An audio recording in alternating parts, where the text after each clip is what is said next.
তো আমার নবী সাল্লাল্লাহু আলাইহি ওয়াসাল্লাম ইরশাদ করতেছেন, এক সাহাবীর অনুরোধে আমার নবী সাল্লাল্লাহু আলাইহি মুআজ বিন জাবাল রাদিয়াল্লাহু তাআলা, আমার নবী ঈমান কি, ইসলাম কি, শাহাদা কি, নামাজ কি, তাসবিহ, তাহলিল, যাকাত, সওম সবকিছু বলেছেন।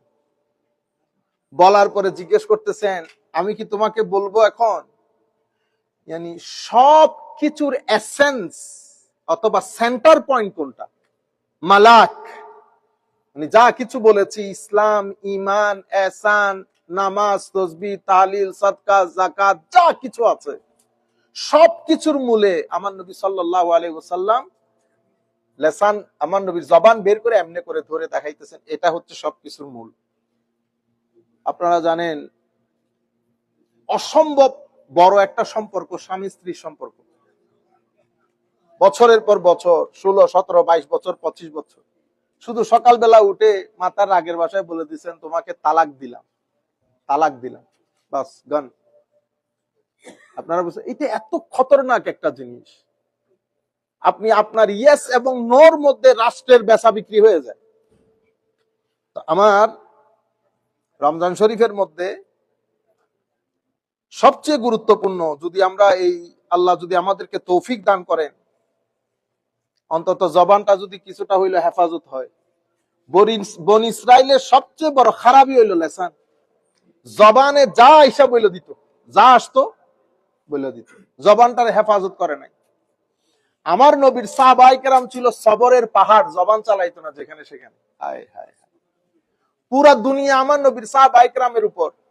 ভাই ফারুক আজমের মতো সাহাবী চুপ করে বসে আছে 13 বছর মক্কা শরীফে, হেন কোনো অত্যাচার নাই আমার নবীর উপর করে নাই। অথচ ফারুক আজম কাবা শরীফের গিলাপের নিচে দাঁড়াই বলতেছে, আজকে থেকে কোনো মায়ের ছেলে দিকে আয়ো আমার নবীর সামনে। কিন্তু আমার নবীর উপর কোরআনের আয়াত নাজিল হয়েছে, জিহাদ, ওয়াজাহিদহুম বিহি জিহাদান কাবীরা, তোমরা তাদের সাথে সবচেয়ে বড় স্কেলে জিহাদ করবা। তো সবচেয়ে বড় স্কেলে জিহাদ কি? তো বিসসবর, ধৈর্যের সাথে, কোনো অস্ত্র আসবে না। Even for self-defense, you are not allowed to take up arms in these 13 years. So 13 years, how gonna survive? You will survive with patience. Bas. Faruk আজমের মতো সাহাবী চুপচাপ ধৈর্যের সাথে। হযরত আলী কাররামাল্লাহু ওয়াজহাহুল কারীম, যাকে আসাদুল্লাহিল গালিব বলতো, যাকে দেখলে মক্কার কুরাইশরা ফেস টু ফেস যুদ্ধ করতে চাইতো না, ফারুক আজমকে দেখলে ফেস টু ফেস, তখনকার একটা সিস্টেম ছিল ফেস টু ফেস যুদ্ধ, ফারুক আজমের ফেস টু ফেস যুদ্ধ করতো না।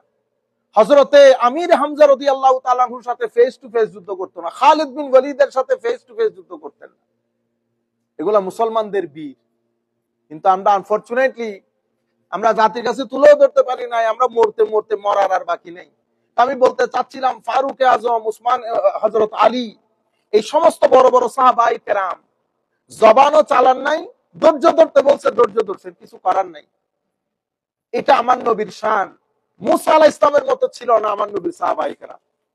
মুসা আলাইহিস সালাম, হযরত ঈসা আলাইহিস সালাম যখন বলছে মান আনসারি ইলাল্লাহ, ক্বালাল হাওয়ারিয়ুনা নাহনু আনসারুল্লাহ, সাহায্য কে করবে? তো আমরা করব সাহায্য, আমরা আল্লাহর সাপোর্টার, আমরা করব সাহায্য। তো কি রকম সাহায্য? ও যতটুক পারে ততটুক, যখন দেখে যে মানুষ বেশি তো পিছনে দৌড় মারে। অথচ আমার নবীর 313 জন সাহাবী, মতান্তরে 312, কেউ আরো কম, এই 313 জন সাহাবীর মধ্যে ম্যাক্সিমাম সাহাবী বাঁশও আলগাইতে পারতো না। বৃদ্ধ সাহাবী, কোন, এরা তো ওয়েল ট্রেইনড না। আমার নবীর ক্লাস সাহাবায়ে কেরাম যারা যুদ্ধ করতে পারতেন, এদের সংখ্যা একেবারে ভেরি ফিউ। আমরা কালকে আলাপ করব ইনশাআল্লাহ। কিন্তু হায় হায়, বেচাইন ছিলেন আমার নবী। তার আগের রাতে আল্লাহর দরবারে হাত তুলে বলতেছে, আল্লাহ, এই সামান্য সংখ্যক লোক আমার, এরাও যদি কালকে শেষ হয়ে যায়, দিন শেষ, দিন শেষ। আমার আল্লাহ বলতেছেন, হাবিব, দিন শেষ হবে না, আপনি আগিয়ে যান, আমার ফেরেশতারা এসে আপনাকে সহযোগিতা করবে। যুদ্ধের ময়দানে মার মার কাট কাট হয়তো কোনো সাহাবী নাই, কিন্তু অদৃশ্যের মার আছে। কিন্তু আজকে অদৃশ্যের মার বন্ধ হয়ে যায় না, এটা আমার আল্লাহর ওয়াদা। আমার আল্লাহ কোরআন শরীফে ওয়াদা দিয়েছেন, ওয়ালাউ আন্নাহুম আমানু, যদি তোমরা মুমিন হয়ে যাও, আমি তোমাদেরকে কথা দিচ্ছি, লা ফাতাহনা আলাইহিম বারাকাতিন মিনাস সামাই ওয়াল আরদ, আসমান জমিনের সমস্ত বরকতের দরজা তোমাদের জন্য উন্মুক্ত করে দেব। এটা আল্লাহর ওয়াদা। এবং আল্লাহ রাব্বুল আলামিন এই যে আউলিয়ায়ে কেরাম দিক বিদিক ছুটাছুটি করেছেন, এদের বরকতের দরজা কে খুলেছে? শাহজালাল ইয়েমেনির জন্য বরকতের দরজা কে খুলেছে? আমি সিলেট হবিগঞ্জ থেকে আসার সময়, লাখাই গ্রাম আপনাদের ওদিক থেকে আসার সময় এক রাস্তা দিয়ে আসতেছিলাম, আমাকে ওখানে আমাদের লোকজন স্বাভাবিক জানাজানি হয়ে যায় কোন রাস্তা দিয়ে যাচ্ছে, আমাদের ছেলেপুলে ওই এলাকার, হায় হায় 20-30 জন ছেলে হবে। কি এক আজীব মোহাব্বত, টাকা নাই পয়সা নাই, অনেক ছেলেপুলে ওখানে বিশাল করে ব্যবস্থা করছে এক হোটেলে মানে আপনাদেরকে চা খাইতে বললো, খাবেন না, ওইরকম হোটেল আর কি, রাস্তা গ্রামের ভিতরে বসলাম। তখন আমাকে বলতেছে, হুজুর এখানে একটা ওলির হযরত শাহজালাল ইয়ামানি রাদিয়াল্লাহু তাআলা আনহুর সাথে আসছেন, উনার সহচরের একজনের আস্তানা আছে। আমি বললাম কত দূর? হুজুর একটু উপরে। আনলাম, দেখো ভাই আমি বেশি উপরে উঠতে পারবো না, একটু উপরে বলে যতটুকু উপরে আমাকে নিয়ে গেছে, আমি এই বয়সে এই যুগে এসে হাঁপাই গেছি। ওই যুগে আল্লাহর ওলি, আপনি চিন্তা করে দেখেন তো, লাইট নাই, কিছু নাই, তাদেরকে কে লুক আফটার করেছে? ওয়ালা ওয়ান্নাহুম আমানু লা ফাতাহনা আলাইহিম বারাকাতিম মিনাস সামাই ওয়াল আরদ। আল্লাহ রাব্বুল আলামিন করেন ব্যবস্থা, এই যুগে আল্লাহ রাব্বুল আলামিন করেন ব্যবস্থা। কিন্তু আমাদের ওই যে মানে মেটেরিয়াল দুনিয়া আমাদের ইমানের যে ভিত্তি নষ্ট করে দিয়েছে। কোত্থেকে আপনি ইমানের ভিত্তি ঠিক করবেন? 8 রাকাত তারাবির পরে মারামারি লাগে বের হওয়ার জন্য, মনে হয় যেন 8 রাকাত পরে বের হয়ে যাওয়া এটা একটা বড় সওয়াবের কাজ। বুঝতে পেরেছেন? বড় এক আজীব দুনিয়া। আমার ছেলেটা স্কুলে যাবে, they will go, no problem. আমার কিছু ভাই অফিসে যাবেন, they will go, no problem. কিন্তু এমন এমন ভাই চলে যায়, আমি তো জানি আপনি বাসায় গিয়ে কি করবেন, ফেসবুক টিপাবেন, কিন্তু আপনি এমন ভাবে দৌড় দেন মনে হয় যেন এখন বের হয়ে না গেলে তো জান্নাতের দরজা বন্ধ হয়ে যাবে, আর আমরা সব এই জাহান্নামের দরজা নিয়ে বসে আছি। এই এই আন্দাজ নিয়ে মুসলিম দুনিয়া এইভাবে। আপনি আজকে কেন পণ্ডিত হয়ে গেলেন? শত শত বছর ধরে, হাজার হাজার বছর ধরে মুসলমানদের দুনিয়া এভাবে চলে আসতেছে। আগে ছিল না, অনেক মানুষ পড়তে পারতো না, 4 রাকাত পড়ছে, 5 রাকাত, 2 রাকাত পড়েন না, অসুবিধা নাই। আমাদের ঘরের মা বোনরা অসুস্থ থাকলে, আমাদের বাবারা অসুস্থ থাকলে 2 রাকাত অন্তত পড়ে না বরকতের জন্য, না পড়ে কেমনে ঘুমাবে? ইমান দেখছেন এদের? এক মুরব্বী আমাকে গত কিছুদিন আগে বলতেছে, হুজুর তারাবি না পড়ে শুয়ে গেছিলাম, ঘুম আসতেছিল না। হায় হায়, কি মহব্বত দেখছেন? আমাকে এই বুড়া বয়সে বলতেছে, হুজুর শুয়ে গেছিলাম, ঘুম আসতেছে না কোন রকম। আমি কি বলেন, তারাবি অসুবিধা? আমি আপনাকে বলছি না পড়তে হবে না। হুজুর পড়তে আমি বুঝতেছি, কিন্তু এই রু তো মানতেছে না। তো অজু কেমনে করছেন? মানুষজন তো শুয়ে গেছে, কোন রকম আল্লাহ আল্লাহ করে অজু করে ফেলছে, করে তো বসে নামাজ পড়া 2-4 রাকাত করে তো শুইছি, তো ঘুম আসছে। এগুলার ইমান বলে। আর আপনি এই জন্য আপনার সিজদার মধ্যে কোনো যোগ নাই বেটা, মেটেরিয়াল নামাজ পড়েন। আপনার রুকুর মধ্যে বুকে হাত দিয়ে বলেন, রুকুর মধ্যে কোনো মজা পান? সিজদার মধ্যে কোনো মজা পান? কোনো যোগ শোক নাই, আপনি যেভাবে আসেন ওভাবে চলে যাচ্ছেন। বহুত মজাদার জিনিস। এশকি ইলাহি বড় আজীব জিনিস, আমার আল্লাহর মোহাব্বত বড় আজীব জিনিস। আশেকও কান্দে, মাশুকও কান্দে, এ কেন কান্দে এ জানে না, ও কেন কান্দে ও জানে না, কিন্তু দুইজনই কান্দতেছে। এগুলাকে এশক বলে, মোহাব্বত বলে। এই বন্ধনে যদি আবদ্ধ হইতে না পারেন তো ইমানের টেস্ট পাওয়া যায় না। এই জন্য আমার নবী বলতেছেন, হ্যাঁ আমার সাহাবায়ে কেরাম, ইমানের টেস্ট আছে। যদি ইমানের টেস্ট পেতে চাও তো আমাকে সবচেয়ে বেশি মহব্বত করতে হবে, নাইলে ইমানের টেস্ট নেই। আমার নবী সাল্লাল্লাহু আলাইহি ওয়াসাল্লাম আরো ইরশাদ করতেছেন, ইমানের টেস্ট পেতে হলে তোমার মুসলমান ভাইয়ের জন্য সেটা পছন্দ করো যেটা তুমি নিজের জন্য পছন্দ করো। এখন আপনার ঘরের মধ্যে মিষ্টি একটা আসছে, আপনার ঘরের মধ্যে কাপড় একটা আসছে, আপনি এটা পরবেন না, বিসমিল্লাহ করে হুজুরের কাছে নিয়ে আসছেন। আচ্ছা, আপনার ঘরের মধ্যে খাওয়া দাওয়া আসছে, আপনি সেটা খাইতে পারেন না, বিসমিল্লাহ করে মসজিদে নিয়ে আসছেন। কিছুদিন আগেও দেখছি না, আপনি উল্টা পাল্টা জিনিস মসজিদে আনবেন না, এটা আল্লাহর ঘর, এখানে ওই জিনিস নিয়ে আসবেন যেটা আল্লাহর ঘরের প্রটোকলের সাথে যাবে। আপনারা বুঝতে পারতেছেন? এগুলো আমাদের জন্য শিক্ষা।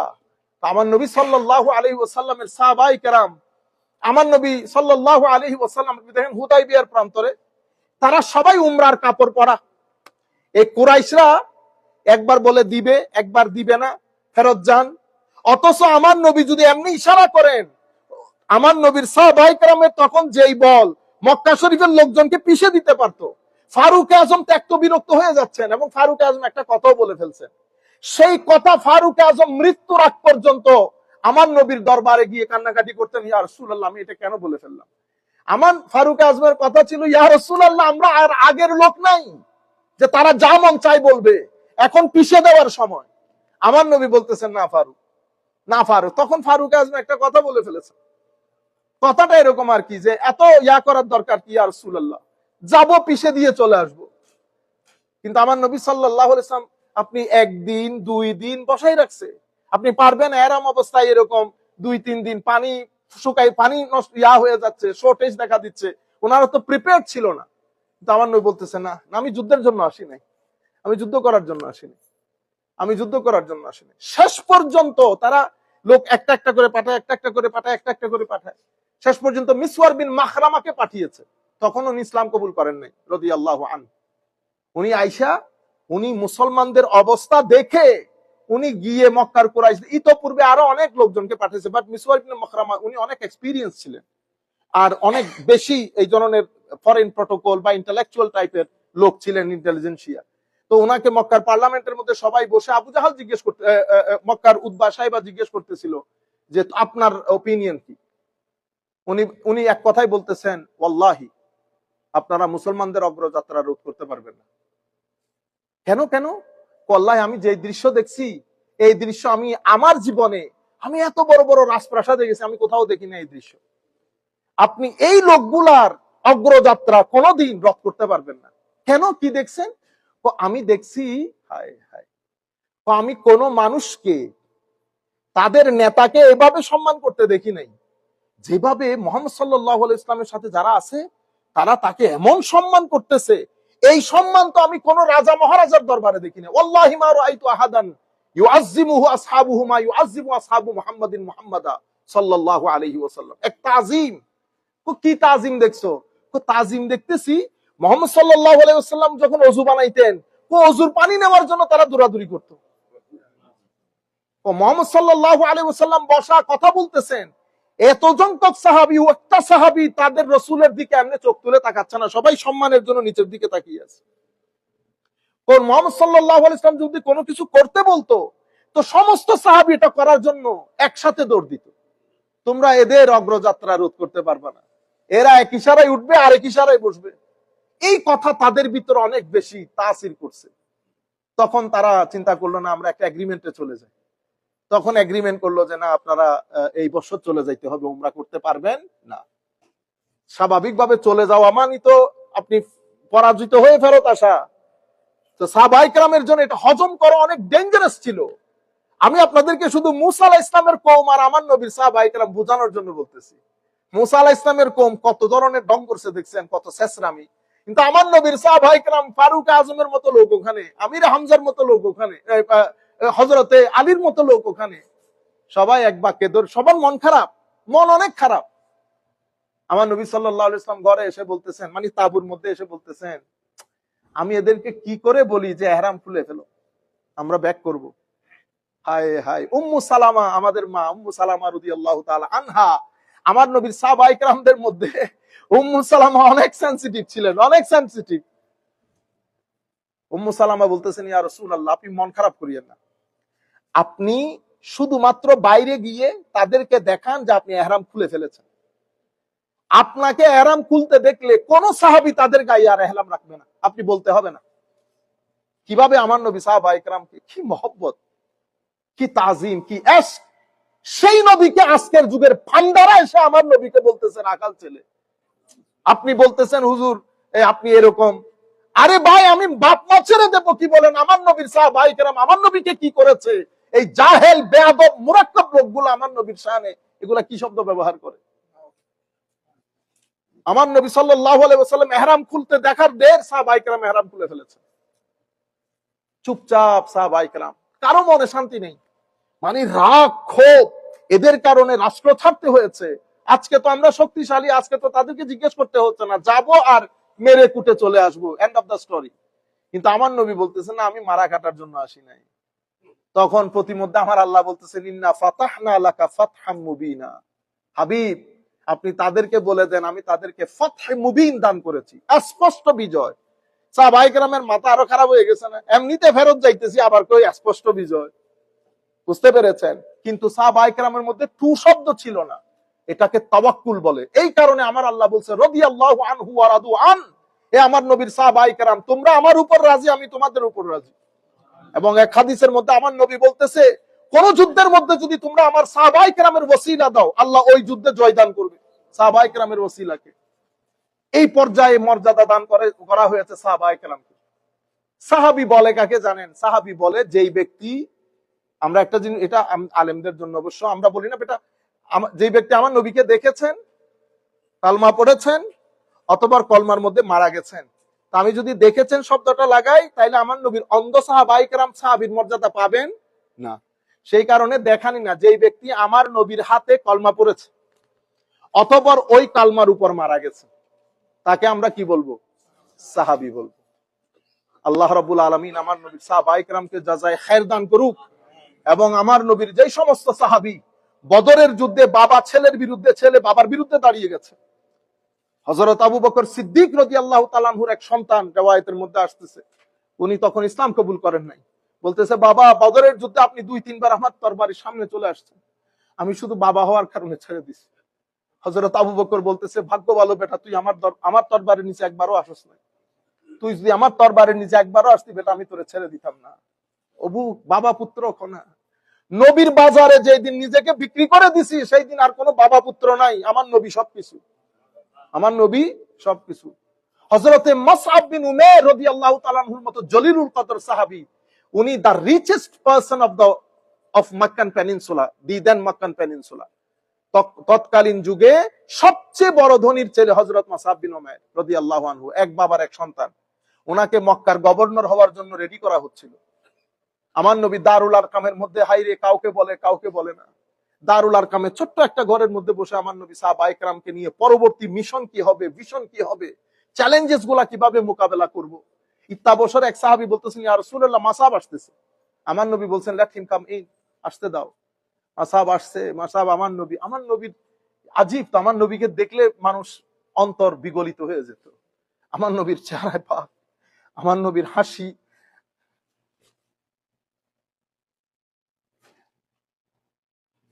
মুসআব বিন উমাইর আসলেন, আসার পরে কালমা পড়লেন। হাই হাই, এই কথা যখন মাসাবের ঘরে গেছে, মা বাপ তো মাসাবের জন্য বাঁশ নিয়ে অপেক্ষা করতেছে। মাসাবকে বাইন্দা রাখছে, মারছে, কাটছে। মাসাব বলতেছে, আমারে পুরা মেরে ফেললো, আমি আমার নবী ছাড়তে পারবো না। আপনারা শিরক শিরক শিরক শিরক লটকান। পরবর্তীতে শেষ পর্যন্ত মুসআব বিন উমাইর একদিন পালিয়ে আসছে আমার নবীর দরবারে। তখন আমার নবীর সাথে তখন মদিনা শরীফের লোকজনের সাথে কানেকশন হয়ে গেছে। তখন আমার নবী মুসআব বিন উমাইরকে বলেছে, তাইলে তুমি মদিনা শরীফ চলে যাও। আমার নবীর পক্ষ থেকে প্রথম রিপ্রেজেন্টেটিভ মদিনা শরীফের। এই জন্য মুসআব বিন উমাইরকে বলে the first ambassador of Islam, প্রথম অ্যাম্বাসেডর, যেটাকে আধুনিক ভাষায় অ্যাম্বাসেডর বলে। উনি ওখানে গেলেন, লোকজনকে তৈরি করতে লাগলেন। মুসআব বিন উমাইর ওয়াজ এ সাকসেসফুল অ্যাম্বাসেডর। প্রটোকল দারুণ ছিল মক্কার ইহুদিদের সাথে। উনি পলিসি মেকিং এর ক্ষেত্রে, প্রটোকলের ক্ষেত্রে হি ওয়াজ এক্সিলেন্ট। আমার নবী ওয়াজ ভেরি হ্যাপি। উনি মাঝখানে একবার আসলেন আমার নবীর সাথে সাক্ষাৎ করতে। ওনার মা বাবা তো চিন্তা করতেছেন, অন্তত আজকে হইলেও সে আমার সাথে আগে আসবে। উনি আমার নবীর দরবারে গেলেন, মদিনা শরীফের সমস্ত রিপোর্ট দিলেন, দেওয়ার পরে মা বাবার কাছে আসছে। এটা নিয়ে মা বাবা চিল্লা ফাল্লা যে আজকের দিনেও। তখন উনি বলতেছেন, যেই শহরে আমার নবী আছে মা, সেই শহরে আমি আগে নবী, পরে দুনিয়া। হায় হায়। এই মুসআব বিন উমাইর উহুদের ময়দানে শহীদ হয়েছে। উহুদের ময়দানে হায় হায়, যখন ওনার ডান হাত কেটে ফেলা হয়েছে, তখন উনি বাম হাতে ধরেছেন। বাম হাত যখন কেটে ফেলা হয়েছে, মুখ দিয়ে এভাবে ধরেছেন। শেষ পর্যন্ত উহুদের প্রান্তরে শাহাদাত বরণ করেন। আমার নবী খুব চেষ্টা করতেছিলেন মুসআবের জন্য একটা কাফনের কাপড় দিয়ে কভার করে দিতে। মাথা ডাকলে পা দেখা যায়, পা ডাকলে মাথা দেখা যায়। আমার নবীর চোখ দিয়ে অজর দ্বারায় পানি পড়তেছিল। আমার নবী বলতেছেন, মুসআব, আমার কারণে তুমি সবকিছু ছেড়ে দিয়েছো, আমি তোমার জন্য তো একটা কাফনের কাপড়ের ব্যবস্থা করতে পারতেছি না। তবে আমি তোমাকে কথা দিচ্ছি মুসআব, জান্নাতে দুইজন একসাথে থাকবো। এই ধরনের স্যাক্রিফাইস সাহাবায়ে কেরামের। এই মুসআব বিন উমাইর, আজকের দিন পর্যন্ত আমরা দেখছি মুসআব বিন উমাইর রাদিয়াল্লাহু তাআলা, এই নামগুলোর মধ্যে এত তাসির। এই নামগুলা নিলেও ভিতরের মধ্যে ঈমানের চেরাগ জ্বলিয়ে ওঠে। এই মহব্বত, এই এশক থেকে আমরা ছেলেদেরকে দূরে রাখতেছি, তরুণ প্রজন্মকে দূরে রাখতেছি।